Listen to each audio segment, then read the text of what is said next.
Production and distribution of City Club forums on IdeaStream are made possible by the generous support of PNC and the Raskin Family Fund, with additional funding from Cleveland State University, Robert Conrad, and the Payne Fund.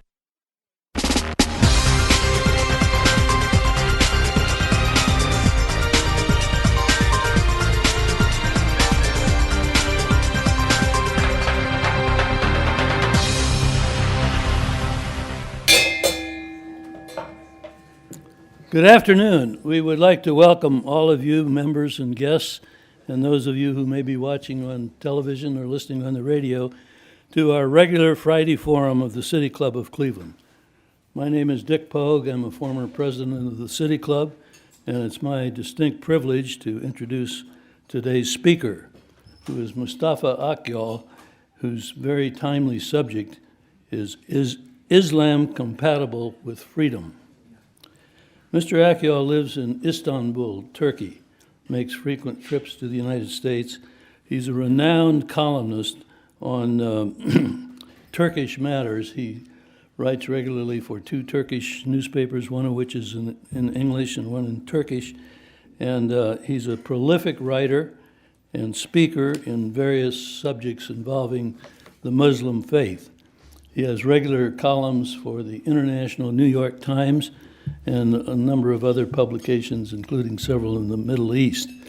He also teaches politics and religion at a university in Istanbul, Fatih University, and he's a regular speaker on subjects in this general area on both the BBC Hard Talk and CNN's Fareed Zakaria GPS. He's published 6 books, the most recent of which is called Islam Without Extremes, which you will hear about today. This book was praised by the Financial Times of London, and I quote, as a forthright and elegant Muslim defense of freedom. It's a fascinating book. I've had the opportunity to read it. It reviews the 14th century history of Islam from the year 1610, which those of you who are students of this subject know was the year in which an Arab man named Muhammad, who lived in a small town, Mecca, in what is now Saudi Arabia, heard an extraordinary voice in a cave, which started the religion. I don't want to steal his thunder, but in his introduction to this book, Muslim Without Extremes, there's one quotation, I think, that summarizes his point of view on these matters. And I'm quoting, ultimately, I have become convinced that a fundamental need for the contemporary Muslim world is to embrace liberty, the liberty of individuals and communities, Muslims and non-Muslims, believers and unbelievers, women and men, ideas, opinions, markets, and entrepreneurs. So it's with great admiration that I present a very brave and thoughtful commentator on liberalism in today's modern world, Mustafa Akyol. Thank you so much. Thank you so much. Thanks for this very generous introduction in the first place. Thanks to the Cleveland Book Club for inviting me months ago to have the privilege to be with you today. And thanks to all of you, for sparing time and being with us and breaking bread. And some of us are not eating because it's Ramadan, and that's also very respectful for Muslims. And I eat because I'm on travel, so it's complicated, but we should honor that as well. And I should also begin maybe by saying that I offer my condolences to the American people, especially families in Orlando, about the horrible thing that happened there. I heard the news when I was packing for the US, and I felt sad for 2 reasons. I felt sad for the people who lost their, innocent people who lost their lives, who were ruthlessly killed. And I felt sad because the murderer happened to be somebody who supposedly acted in the name of my faith. And I agree with the American Muslim leaders, hundreds of them signed a recent declaration on Orlando saying they condemn this wholeheartedly and it cannot be justified. from the grounds of Islam or any other religion. So let me also mention that. But I don't want to begin with sad stories. I want to tell you actually a not so sad story of mine, my personal story. It's a story that comes from the very first trip I had to the United States some 20 years ago. 20 years ago, I was a younger man. And, and I was excited to see America, the land of Rocky Balboa for me. And I came here to visit a friend of mine who lives in the US, and and he showed me around, he took me to places. I loved everything I saw from New York to California. We had a great time. One morning we were hungry, and he said, let's have breakfast. I said, sure. And he said, let's go to McDonald's. I said, will we eat burgers for breakfast? He said, no, McDonald's has breakfast. I said, okay, let me see what that is. So we went in, and he bought me a breakfast menu. And that was the first time in my life that I saw and tasted pancakes. We didn't have pancakes in Turkey. So he showed me how to put the syrup and the butter, and it sucked all of it. And I tasted it, and I said, man, this is the most delicious thing I ever had in my life. So I just fell in love with pancakes. I went back to Turkey. Next year, I came again for another summer vacation. And I wanted to have pancakes, right? But I had a misunderstanding. I was thinking that pancakes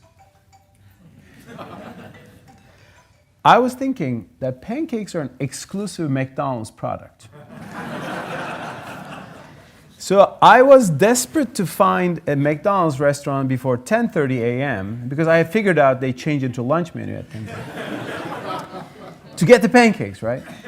And it went on for a few days. And in the third day, I was walking around with my brother, who's actually with us here today. And I saw a non-McDonald's restaurant which said, we serve pancakes. I said, they stole it from McDonald's. So it took a while to realize that pancakes are a larger phenomenon, than McDonald's. And, you can find it everywhere. And I also took a lesson from that story a couple of years, and maybe a decade later. And the lesson was that a foreign culture might be a little confusing when you meet it for the first time. You might have a hard time in understanding its peculiarities. And if you misunderstand the cuisine of a different culture, it's easy. You'll figure out baklavas, pancakes, whatever that is. It's not that difficult. But if we misunderstand the values, the politics, the history, the religion of a different culture, a whole different civilization, sometimes that's a bigger gap to fill. And as somebody who is in the media, I think that in this day and age in the world, we are very prone to misunderstanding different cultures because of the media, which actually brings us a lot of information about foreign cultures. Right? We hear about, you open the evening news, you get news from all over, countries that you've never been to. But you hear the bombings and the killings and all the horrible stuff that's going on there, because the media brings us what bleeds. That's what leads. But you don't hear about the normal people who live there and their normal lives and their issues. In other words, media brings to our attention the disturbing, the shocking elements about societies that we don't know.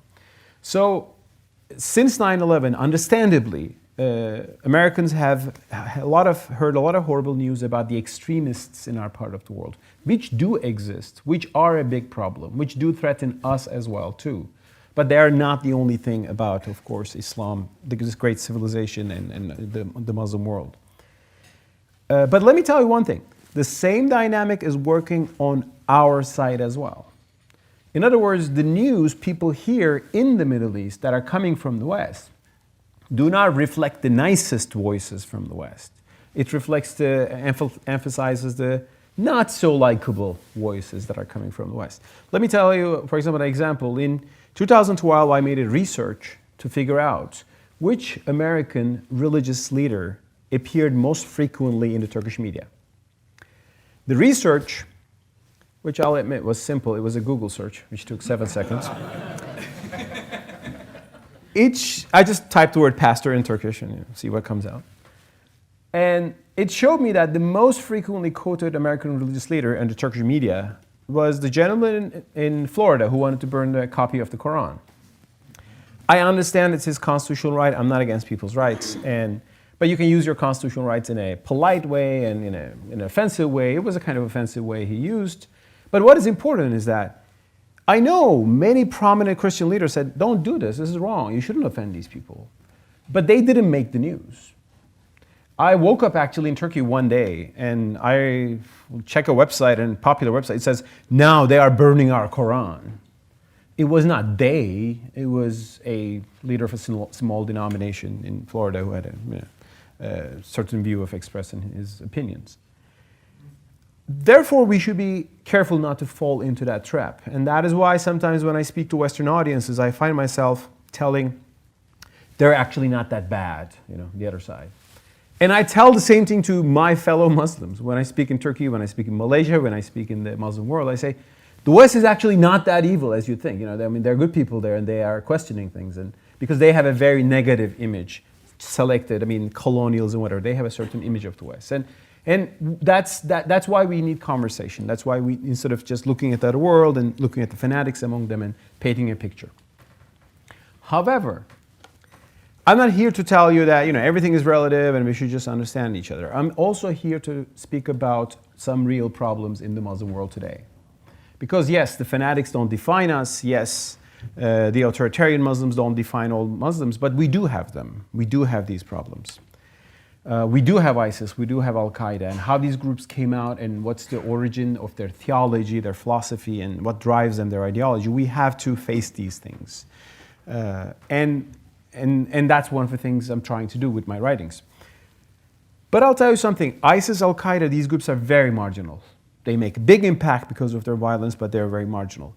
But I sometimes see a broader problem in the Muslim world, not just coming from these very extreme groups, but even in not extreme countries like Saudi Arabia, Pakistan, Iran, Afghanistan, even in Turkey sometimes, you have what I call a very authoritarian understanding of religion.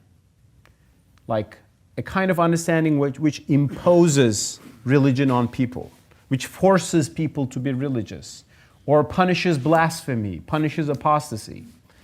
So that is my problem. And I wanted to write a book about this particular problem. And that's why I kept asking, is Islam compatible with freedom? Why I was interested in this? Another story. 10 years ago, I went to Saudi Arabia for actually religious duty. Then I went to Jeddah, and from there I took a plane to Istanbul, right? Every female in Saudi Arabia has to be covered. That's by law. So all of them got on the plane covered. When we landed in Istanbul, half of them went to the bathroom. They came out with pretty mini skirts and everything. And I'm not against, let them wear whatever they like. But I said, Saudi Arabia is not actually creating piety here as it wants. It's just creating hypocrisy. It's just forcing people to be religious cannot make people religious. It can make people hypocritical. By the way, I also knew that when I read the Quran, 2 decades ago in the first place. In the Quran, there's a certain verse which says, there's no compulsion on religion. But why do we have so many compulsion in Iran, in Saudi Arabia? So why this is happening? So that's my main problem. And I'll tell you what the problem is in all these cases. Is Islam compatible with freedom? That's the question, right? If Islam is a matter of personal belief and practice, as it is for many, many Muslims, maybe the overwhelming majority of Muslims, it is not incompatible with freedom. You can fast in Ramadan, you can go to mosque and do your prayers. Maybe you can't do it in communist China, where the government bans it, call it superstition. You can freely do it in free societies like in the United States. That's why I have so many Muslim friends who love the US. They say, we can do it everywhere, anything here. We can go to mosque, we can open a mosque, we can pray. Nobody looks down upon us. Nobody thinks that we are backward-minded. That happens in Europe sometimes, Religion is seen as a little bit kind of awkward idea. But in free societies, many Muslims live peacefully and they appreciate the freedom they find there. There's no problem with personal practice. You can wear a headscarf if you believe so, that's wonderful. You can wear a miniskirt if you think that's a nicer way. I have respect for all of those. There's no problem of Islam being a personal practice. And that's why, thinking that all Muslims are out there to destroy freedom is a very wrong idea. But if Islam is understood as a legal system and a state structure based on that legal system, there are serious problems. Legal system, what do I mean? I'm speaking of Islamic law, Sharia, or fiqh, in jurisprudence, as it is put. There are serious problems in classical Islamic law about individual freedom. There's a ban on apostasy, there's a ban on blasphemy, there are clauses about punishing people for being gays or punishing people for being immoral or forcing them to do these things, which are religiously necessary. But I have an argument there. My book is all about the study of this authoritarian aspects of Islamic law. And my argument is that, first of all, they do not really come from the Quran, the only undisputed source of Islam. They come from the interpretations of Quran. And some words attributed to Prophet Muhammad, which is not 100% true or not, there's a big debate about those, and how they were interpreted by medieval scholars. And the main problem is that those injunctions you find in Islamic law are today taken literally, blindly literally, by these authoritarian-minded institutions and state systems. Now, let me try to explain what I mean blind literalism with an example. It's again from Saudi Arabia, my favorite country of examples of speaking of the problem of authoritarianism in Islam.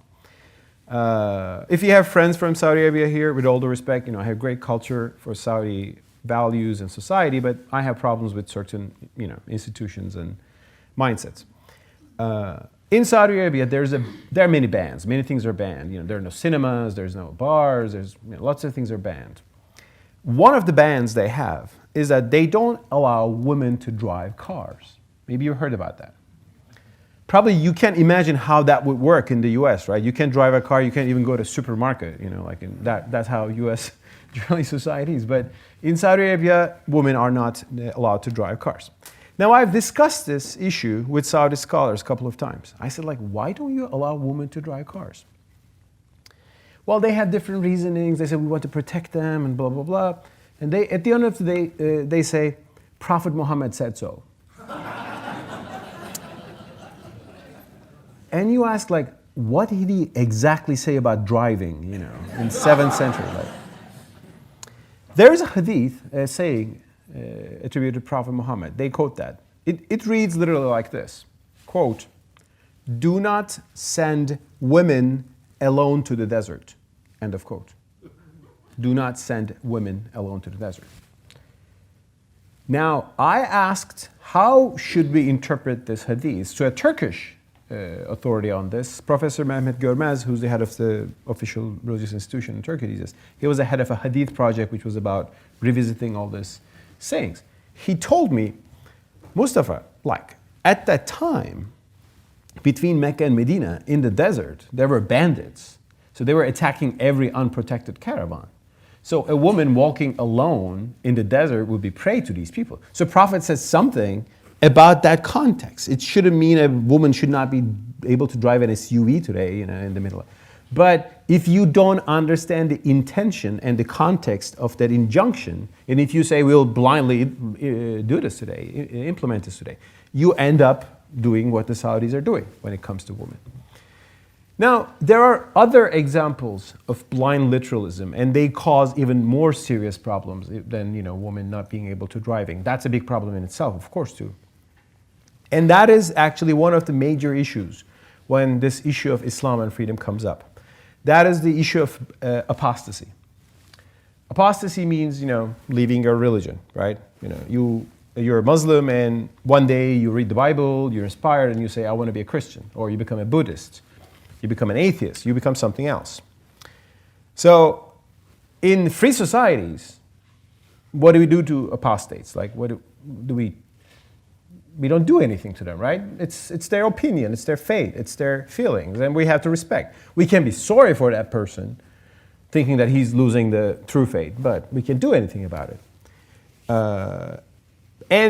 However, though, apostasy is a capital offense in Saudi Arabia, Iran, Sudan, Afghanistan, and it can lead to vigilante, violence in certain countries. And because in classical Islamic law, in major schools of Sharia, in Sunni and Shia, it is written, apostasy is a crime punishable by death. Now, when I first studied this, I thought about like this. First of all, is there a reason? Is there a logic behind this?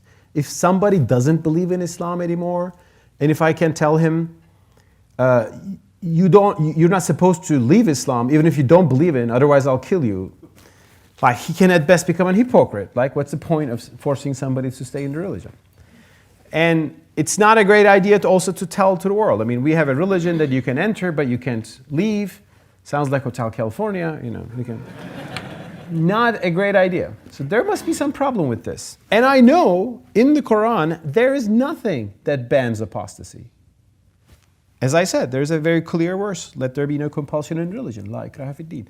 There's another verse which says the truth is from your Lord, let anyone who want to believe it, believe it. Let anyone who want to disbelieve it, disbelieve it. There is nothing in the Quran, as everybody knows, that penalizes apostasy.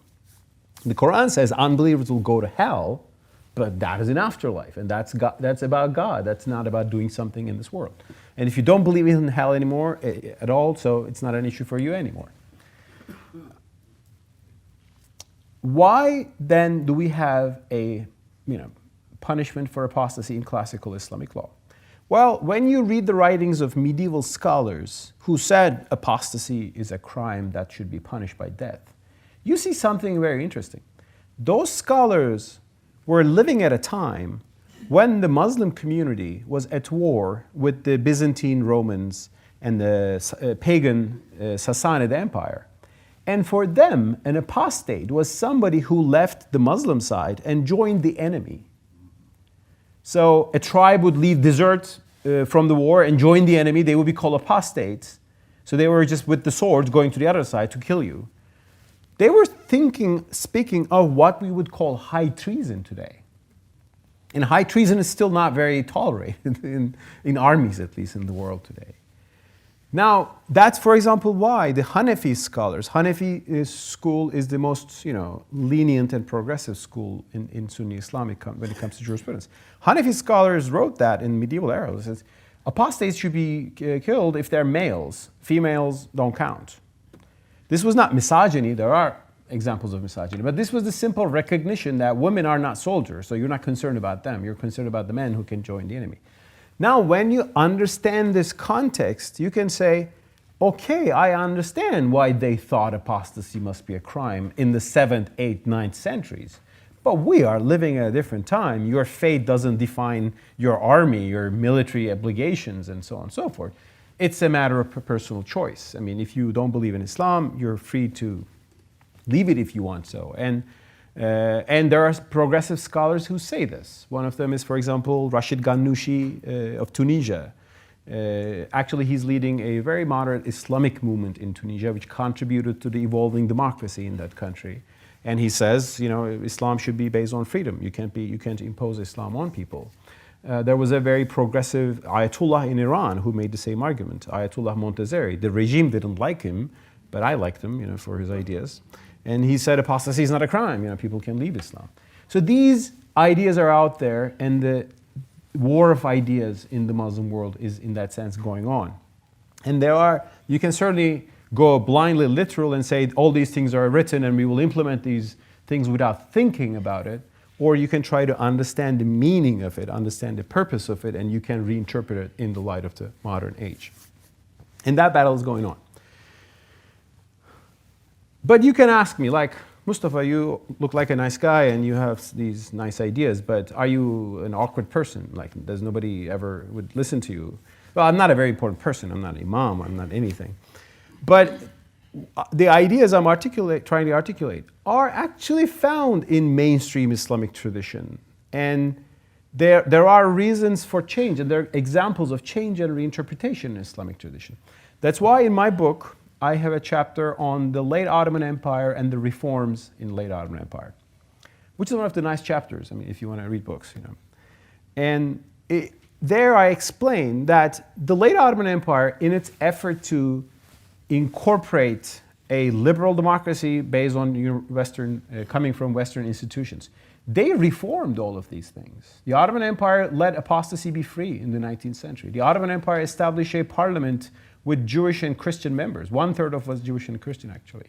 The Ottoman Empire changed civil code. The Ottoman Empire stopped persecuting gays, and all in the 19th century. There has been a lot of thinking.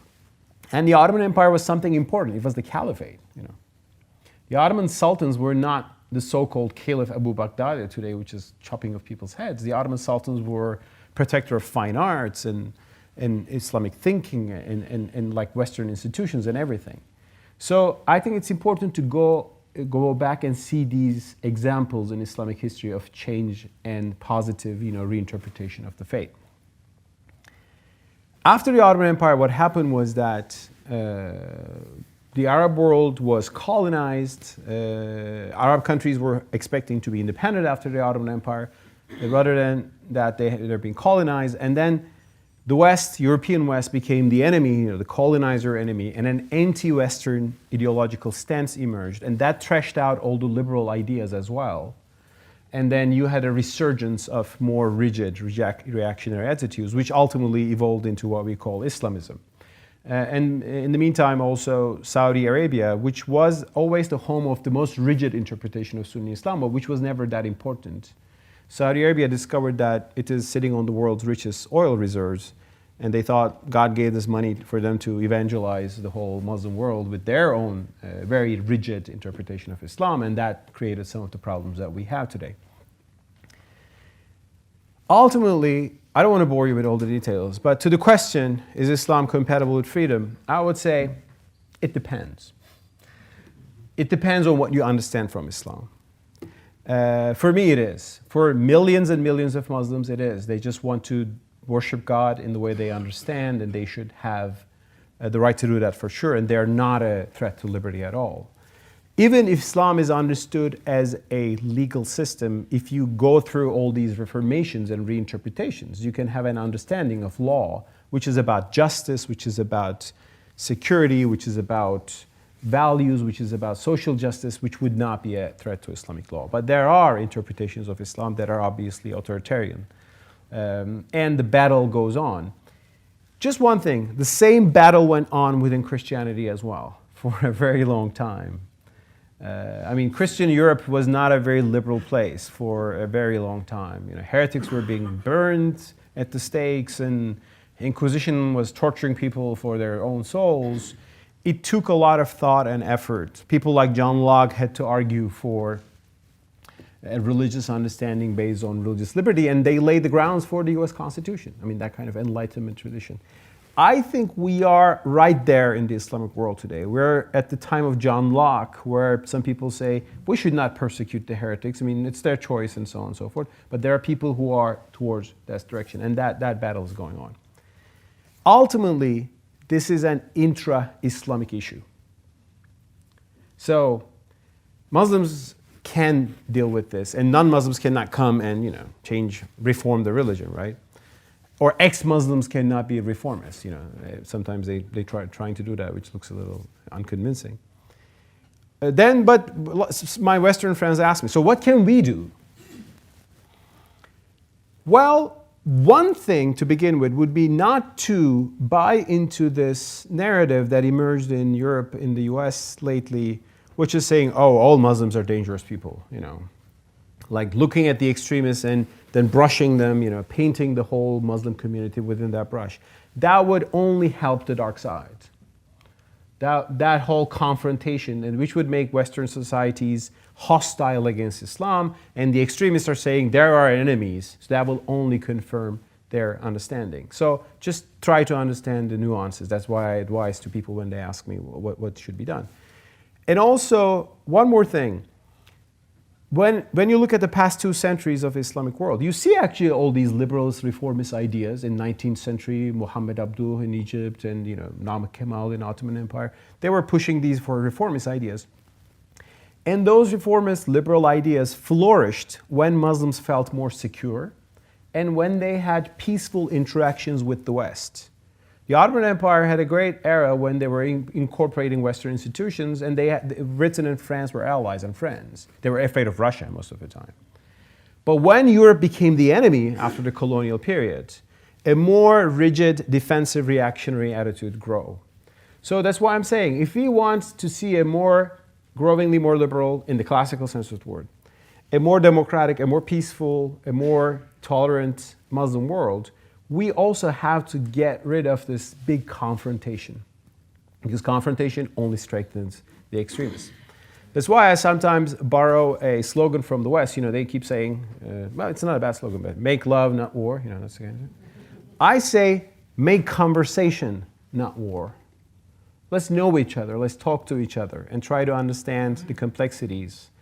And rather than thinking that somebody should bomb some places and the problem will be solved. It doesn't solve the problem, it makes things worse. That's why since I believe in make conversation not war, I'm very, very delightful to Cleveland Book Club for allowing this conversation today. And thanks again for the organizers, and thanks to you for your attention. Thank you so much.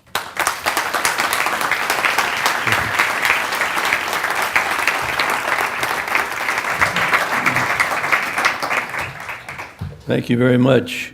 Today we are enjoying a Friday forum at the City Club of Cleveland featuring Mustafa Akyol, author of Islam Without Extremes, A Muslim Case for Liberty. We're about to head into the traditional Q&A session, but first we would want to be sure you understand we welcome questions from everyone in the room. Those of you who are joining us via radio or a webcast or our new live simulcast at the Parma Snow branch of the Cuyahoga County Public Library. If you'd like to tweet a question, I'm reading this, I don't, this is beyond my scope, but if you would like to tweet a question, please tweet it at the City Club, and our staff will try to work it into the program. As was said before, please make your questions brief and to the point. We've got holding the microphones today, Stephanie Jansky right here, and she's our Director of Programming, and our Marketing and Outreach Fellow, Faye Walker, in the red back here. May we have the first question, please? Mustafa, great conversation. My question is that in India and Pakistan, before the colonization, the transgender and the homosexuality was much more accepted. It was the British, which I understand, who banned it, and has much more draconian laws were made after that. How that has happened around the world, where the colonial powers have made things much more rigid. Thank you so much. As I understand, the British also introduced blasphemy laws to Pakistan as well, because they wanted harmony between communities, and if you blaspheme, you would be punished. That was a British invention. So colonialism didn't help many things, and including this particular issue as well. We should also, in certain places, the colonial powers left educational systems and railroads, and okay, we can see that in Malaysia, for example. Some people appreciate that. There's a mixed tradition here, but the result of colonialism has been to generally reject the West, which is okay as a colonial power, but also reject the Western institutions and ideas. So anti-colonial narrative was generally very defensive, nationalist. In the Arab world, it emerged as Arab nationalism, and ultimately it evolved into Islamism. And that's why there's an obsession with the West in our Muslim thought in the past 2 centuries. There's an obsession sometimes to imitate the West and exactly be like them, and to have necessarily wine and dine exactly like the Westerners do, and even impose this by reforms. Like Turkey had a hat reform to where the bowler hat became compulsory by law, which was not a great idea. or just refuse anything. And in the very extreme, it creates these Boko Harams, which ban Western education and people. I think we should just look at our own tradition and look at the world with more self-confidence and learn things from the West, or the Japanese, or Hindus. I mean, there are many civilizations in the world. And Islam was very brilliant in its first centuries because it did learn from other civilizations. We always are proud of our initial bright era of Islam, the Golden Age, where Muslims were the inventors of algebra and many things in mathematics and physics, and Muslim hospitals were better than the rest of the world, which is true. But then that was partly because we were reading Aristotle and discussing about it. So I think we should have a more, like a laid-back attitude regarding this obsession, negative or positive, about the West. About the gender issue you asked, like transsexuals or gay people. Muslim societies developed tolerance to social realities over time. I mean, in Ottoman Empire, I mean, it was known that some people were gay, and there was a literature about it. And maybe you didn't get a fatwa which legalized it, but people thought, well, that's life it is, that's fine. In the past century, a more rigid, let's say puritanical attitude grew, and that was partly through actually Wahhabi indoctrination and the spread of that ideology, partly through the emergence of political Islamism, which was a new phenomenon again in the Muslim world, and more rigid attitude grew. In my view, I think Muslims can have conservative opinions about the ideal family, right? Christians have that too sometimes. Some conservative Christians say, we don't think that homosexuality is how God ordained human relations, and they can have moral reservations about that. Muslims, many of them they can have reservations. But to go and attack people for this, go and punish people for this, go and demonize those people would be unthinkable. I generally, when I talk to Muslims, I say, there's also like a male hatred of gays that's coming from some machismo, which is not only a Muslim problem. It's very strong in Russia, Serbia, Armenia. In those countries, there's this these kind of tough guys, muscled, they go beat gays because they're somehow they think offending male identity or something. That is its ideology in itself, not it's always related to religion. But when I argue against that, like I say, okay, you think gays have a lifestyle that is not acceptable or that's not morally right from your tradition, okay. But there are atheists in the world. I mean, they're even worse, right? They deny God. I mean, their ideas are even... But you can befriend atheists. You live with them. They can be your neighbor, and you can smile to them. And then you can say, well, I don't share your worldview and philosophy, but we can be neighbors. And so why don't you try to look at that? There are people who would like that. There are people who would be more authoritarian and aggressive. And I think there are certain injunctions in Sharia about this, and I wrote a piece going over those things. How should we read the Quranic story of Sodom and Gomorrah? It's actually coming from the story of Sodom and Gomorrah, which is a biblical, actually, it's coming from there originally, and the Quran reaffirmed the story. And Christians have been able to read the story in different ways. Is it sexual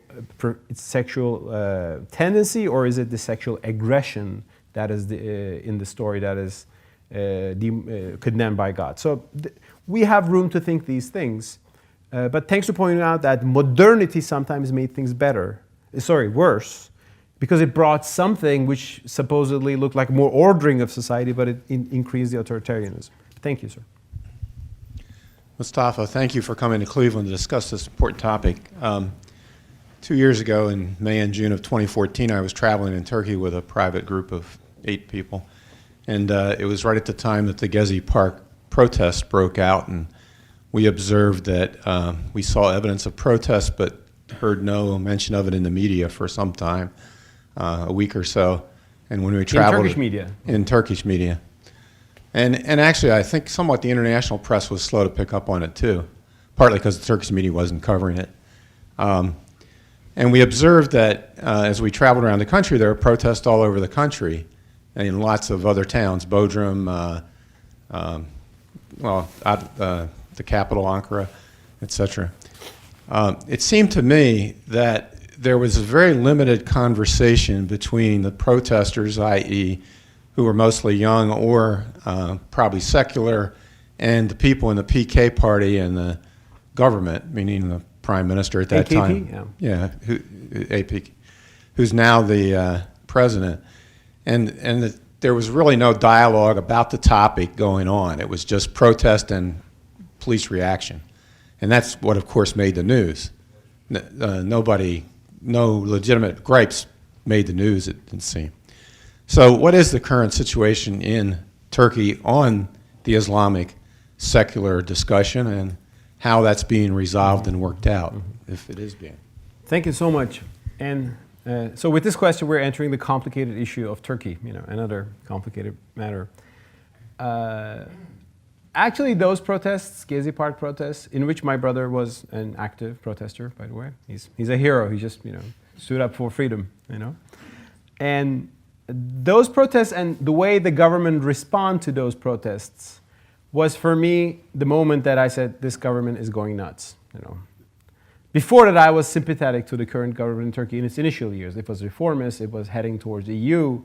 But during those protests, which happened in the summer of 2013, here were people angry for different things. Some people were angry that a park in the middle of the city is turning into a shopping mall. Others were angry that Prime Minister insulted people who drink alcohol, He was trying to impose his conservative values in society. Some people were tree huggers and they loved the trees in the park, and people had different things, right?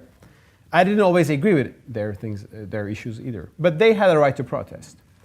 The government not only disallowed the right to protest, but also said, these are spies working for foreign governments that want to undermine our country.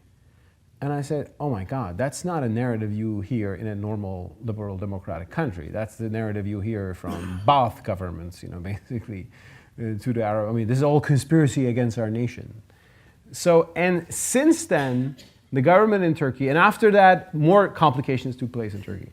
The government, especially our president, who's today, in my view, became incredibly paranoid, defensive and aggressive, seeing threats everywhere, and trying to use more state power to overcome those threats, making them worse. Because in the beginning of those protests, if he went to the park and said, what's your problem? You don't want the park to be a shopping mall? That's fine, let's keep the park. There would not be an issue. He said, no, these are spies and we have to send the police to crack them.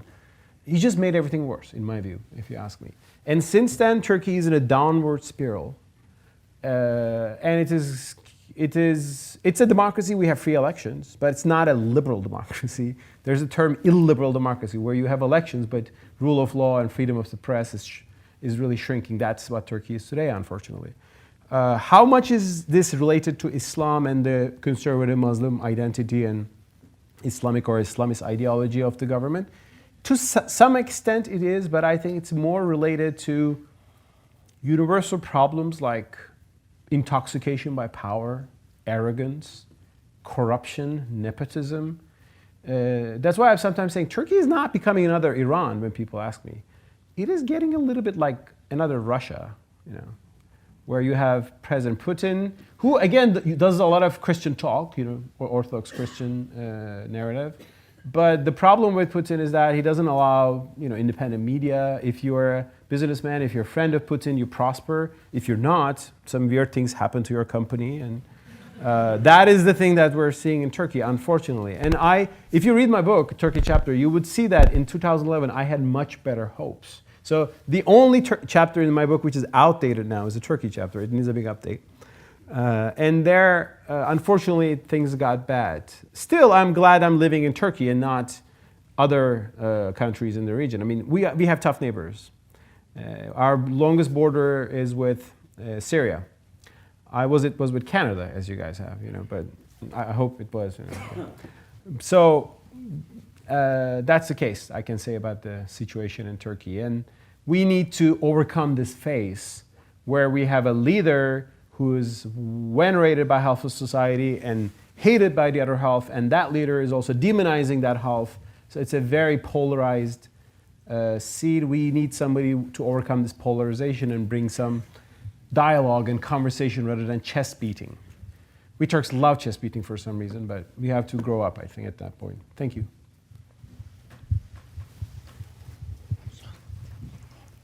Yeah, my name is George Kusa. I'm with Margaret W. Wang and Associates, and my role is I serve as the public relations person and the advisor on the cultural issues and religious about the Middle East and the Arab countries. My objective is how to break down cultural and religious barriers to human interactions and to understand more the cultures of the people we deal with, and that would apply to, of course, all the diverse cultures in the area. So my question is about the interpretation and the understanding and the perception that people have, especially about some major definitions in the Holy Quran, like the verses, and you touched on that during your talk, like the definition of Islam.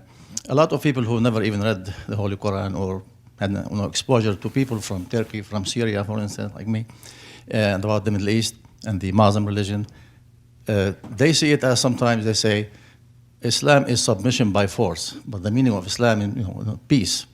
So where do we refer these people, general public, to the specific or precise definition or interpretation of the meaning of, this great religion, the peaceful religion, not the submission by force and sword as they interpret from the media, by the way, stereotypes in the media, as we see a lot of that.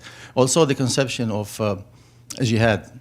Also, people interpret holy war as it's now taken by extremists and things. Yeah. So we know that, the jihad in Islam, which I read in Arabic, my native language, and with translations, that you can struggle in life and in your marriage and your job to be a successful business person or role model to your children and family. So again, to narrow it down, where do we refer people to the exact verse, like hadith you mentioned and other, that people will be aware of the exact and precise meaning of these great values? Thank you.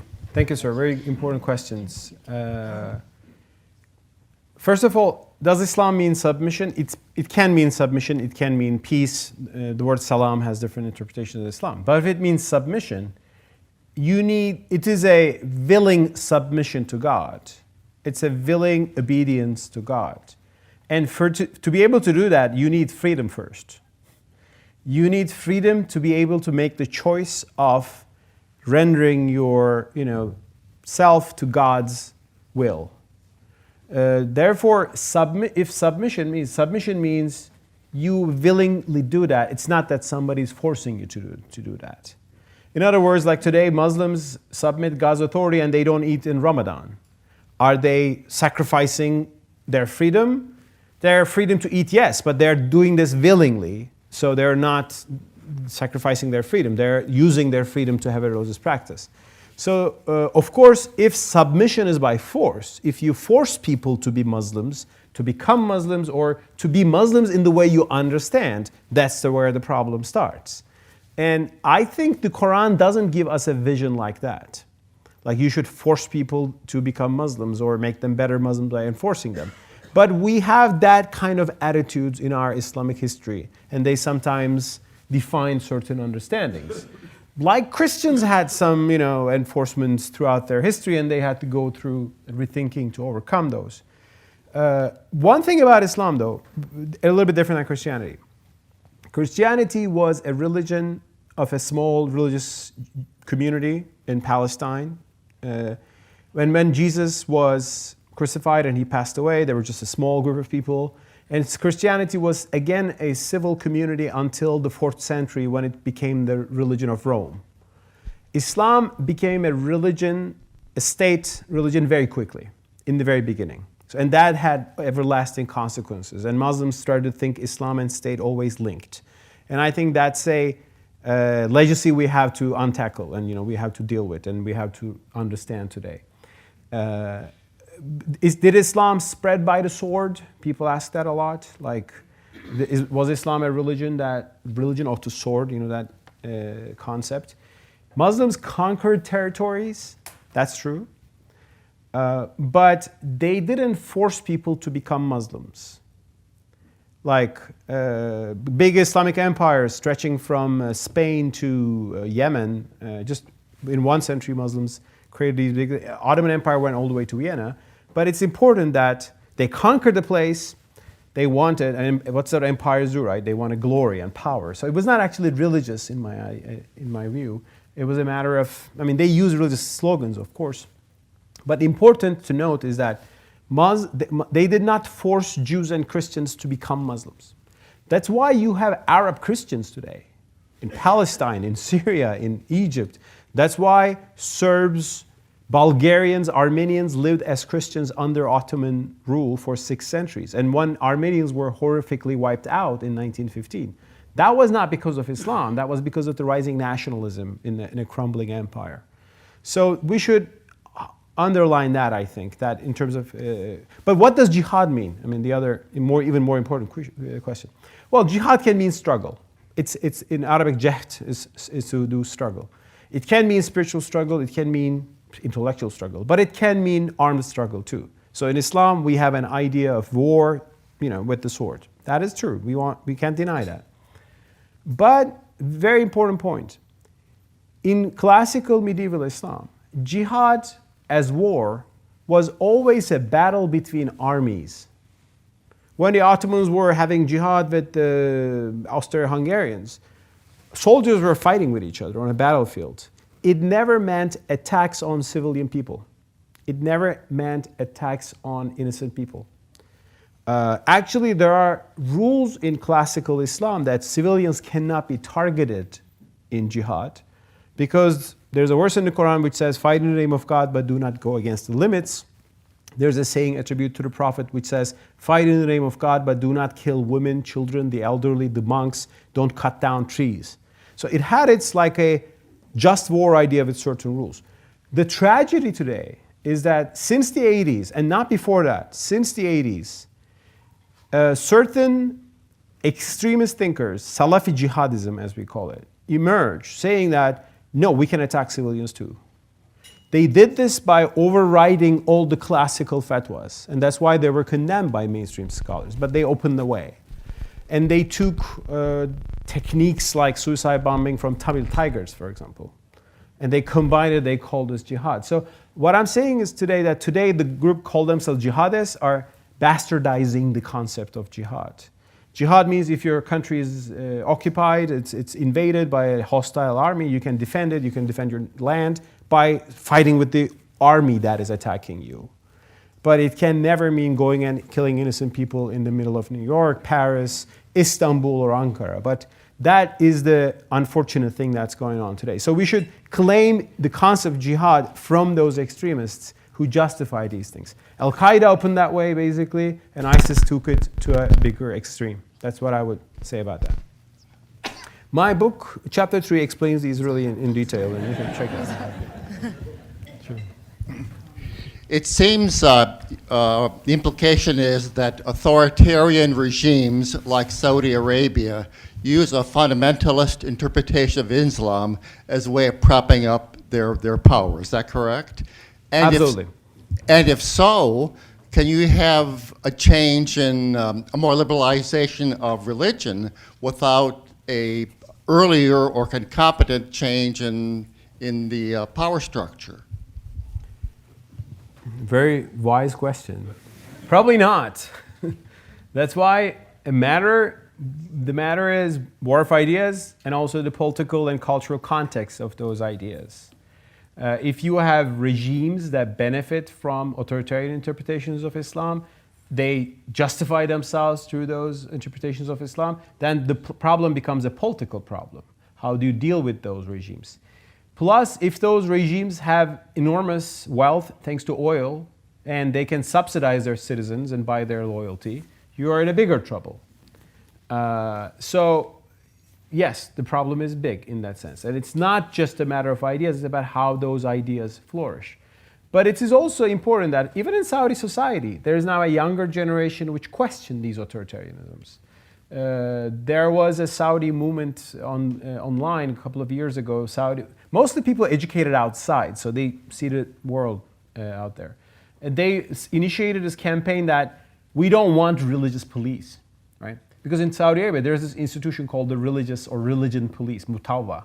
Their job is to go around and check whether you're doing your headscarf and whether you're going to the mosque at the right time, whether you're fasting or not. If you are eating in Ramadan, they could, put you in jail.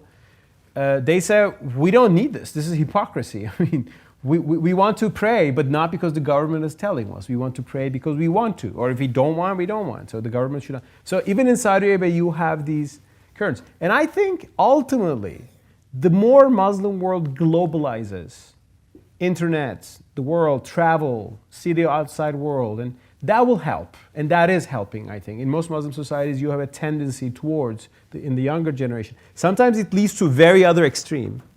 So, I mean, globalization has bad effects too, but also it raises a more educated middle class, which start to question these systems and institutions and ideas. Great. Great, thank you.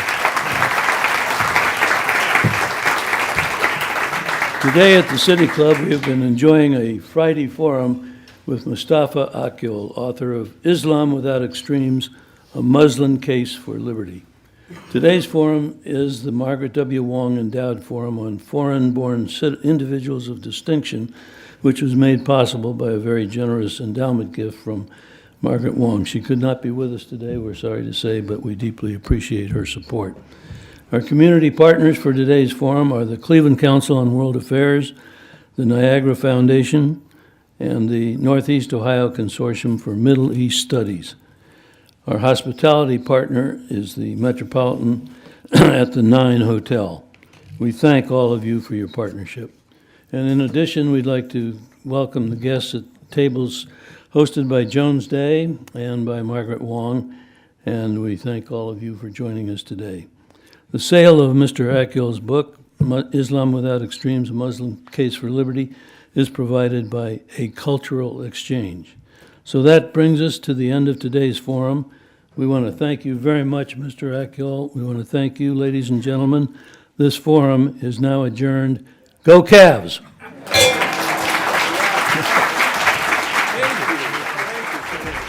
For information on upcoming speakers or for podcasts of the City Club, go to cityclub.org.